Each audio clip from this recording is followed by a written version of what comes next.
नमस्कार, city post में आपका स्वागत है। मैं स्नेहा भारती आपके साथ।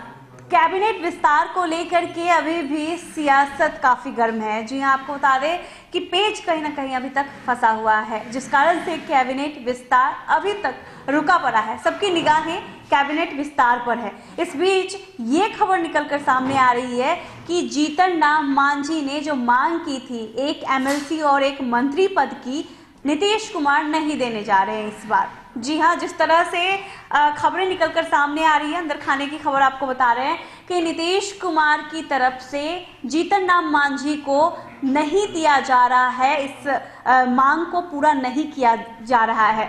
नीतीश कुमार जीतन राम मांझी की इस मांग को नहीं पूरा करने जा रहे हैं। क्या कुछ खबर है, अनुराग से जानते हैं। बिल्कुल स्नेहा, जो आपने कहा कि मांझी की मांग पूरी नहीं होने जा रही है, क्योंकि कैबिनेट एक्सटेंशन होने वाला है। तमाम तरह के समीकरण सामने आ भी रहे हैं और बहुत सारे रिजेक्ट भी हो रहे हैं। खैर, वो अलग बात है, पर मांझी की दाल नहीं गली। जितने पिछले दिनों आपने देखा कि मांझी के सुर बदले बदले भी दिख रहे थे। कैबिनेट एक्सटेंशन की जब खबर आई थी उस वक्त, उसके पहले भी, पर मांझी की दाल नहीं गली है। मांझी हालांकि बीच बीच में नीतीश कुमार को नसीहत देते जरूर दिखे हैं, बागी तेवर भी उन्होंने दिखाए हैं, पर मांझी की दाल नहीं गली और मांझी को कैबिनेट में अब नहीं कुछ मिलने जा रहा है। और न ही मांझी ने एमएलसी पद की भी एक मांग की थी, वो भी उन्हें नहीं मिलने वाला है। जिस तरह से स्नेहा पिछले दिनों मांझी ने अपने कार्यकर्ताओं के साथ जो बैठक की थी, उसमें साफ तौर पे कह दिया था कि सरकार से वो मांग करेंगे, नीतीश कुमार से मांग करेंगे। उनके सामने उन्होंने मांग रख दी थी कि उन्हें एक मंत्री पद और चाहिए, उसके अलावा एक एमएलसी भी उनकी पार्टी से होना चाहिए। हालांकि मांझी की मांग को सिरे से नकार दिया गया है। स्नेहा, खबरें तो आ भी रही थी अनुराग कि मांझी की मांग पूरी हो सकती है, क्योंकि उनके बेटे सुमन मांझी के खाते में दो विभाग है, तो एक एक विभाग बांटा जा सकता है और मांझी को मांझी की पार्टी से एक और को मंत्री बनाया जा सकता है। इस तरह की खबरें आ रही थी, लेकिन अब इस पर विराम लग गया है। मांझी को नहीं देने जा रही है एनडीए सरकार एक और मंत्री पद। बिल्कुल स्नेहा, आपने सही कहा। इस वक्त की हम बड़ी खबर आपको बता दें कि मांझी को किसी तरह का कोई अब मंत्री पद नहीं मिलने जा रहा है। जिस तरह के कयास लग रहे थे, तमाम तरह के वो कयास थे, अब वो खत्म हो गए हैं। सीधी तौर पर हमने जो बताया था अपने दर्शकों को कि अब जो कैबिनेट का एक्सटेंशन होने वाला है, उसमें 12-11 का फॉर्मूला चलेगा। लगभग स्नेहा वही फॉर्मूला देखने को मिलेगा।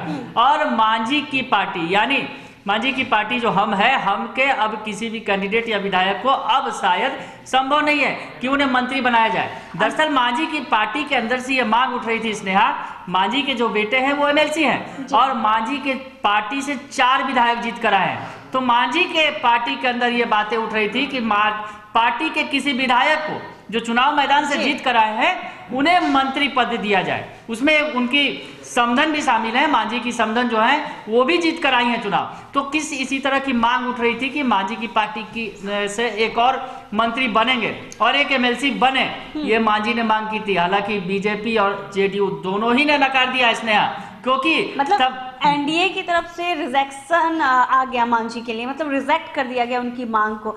एनडीए में तो जीतन राम मांझी भी है, सरकार के अहम हिस्सा माने जाते हैं, सरकार का जो अहम हिस्सा है वो है, एक पिलर है वो मांझी, लेकिन मांझी की डिमांड पूरी नहीं होने जा रही है। ये बड़ी खबर है अनुराग। स्नेहा, आपने सही कहा कि मांझी की डिमांड नहीं पूरी होने जा रही है। ये कन्फर्म हम अपने दर्शकों को बता रहे हैं कि मांझी के पार्टी से कोई मंत्री बनने वाला नहीं है या नहीं उन्हें कोई एमएलसी का पद मिलने जा रहा है। दरअसल मांझी की अगर बात करें तो मांझी बीच बीच में आंखें दिखाते रहे हैं, बीजेपी को भी आंख दिखाने से बाज नहीं आए हैं वो, या फिर नीतीश कुमार को भी नसीहत देने से वो बाज नहीं आए। हालांकि नीतीश कुमार के पक्ष में वो बार बार खड़े होते रहे हैं। आज भी जब है शिक्षकों के मुद्दे पर सरकार घिर रही थी, तेजस्वी यादव घेर रहे थे और उनका कहना था कि 94,000 शिक्षकों की बहाली नहीं कर पा रही है सरकार और लाठियां बरसा रही है। तो मांझी ने फिर आज एक बार बयान दिया है कि शिक्षकों को नीतीश कुमार ने ही सब कुछ दिया है। नीतीश की सरकार ने ही 4,000 से 40,000 कर दिया है और नीतीश की सरकार ही तमाम तरह की सुविधाएं शिक्षकों को दे रही है और आगे भी देगी।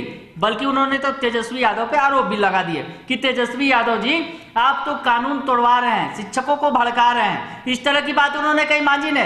तो मांझी को मिले या ना मिले, वो नीतीश कुमार के साथ खड़े हैं, ये बार बार वो जता रहे हैं, बता रहे हैं इसने।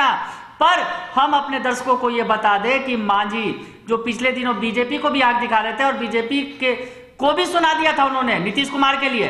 हालांकि मांझी के ये तमाम जो पैतरे अगर कहा जाए तो काम नहीं आए स्नेहा। बिल्कुल, मांझी को अब उससे ज्यादा नहीं मिलने जा रहा है, कैबिनेट की बात हो या फिर एमएलसी पद की बात हो। मतलब साफ हो गया है कि जीतन राम मांझी को अब कुछ नहीं मिलने जा रहा है, जितने में है उतने में संतोष करना पड़ेगा। यानी नीतीश कुमार से आस थी, अब वो आस भी टूट गई है। बीजेपी और जदयू ने मिलकर मांझी के मांग को रिजेक्ट कर दिया है।